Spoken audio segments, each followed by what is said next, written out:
The second reason why this economic crisis actually blew into a full-fledged political crisis was the fact that in all of these countries, as I said, they had strong state, regardless of whether the political meltdown, the collapse of authoritarian rule actually happened or not. The very fact that a dynamic of change was seen operative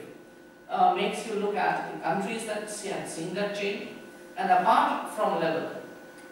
one thing they have, all of them have in common, is that they had strong state, and definitely the governments that were headed for a spectacular exit were all authoritarian dictatorships of fairly long standing. The reason why the strong states were targeted was because the strong state in the Middle Eastern context, and perhaps in most contexts, enjoy a degree of patronage, a power of patronage, a capacity to generate opportunities and employment and other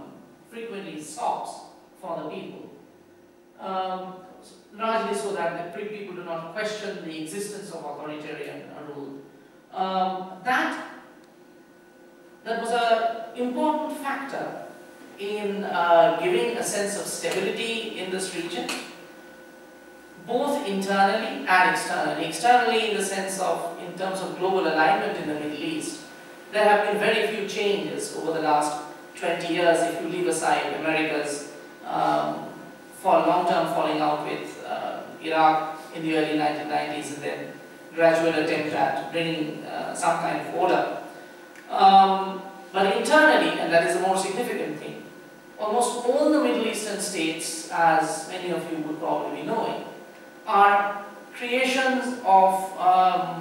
arbitrary real political considerations in European capitals, and almost about 100 years back, with the collapse and disintegration of the Ottoman Empire, the parceling out of the regions between British and French colonial interests resulted in national boundaries, which were actually not national boundaries, these were state boundaries. The nations came after the states that were carved out,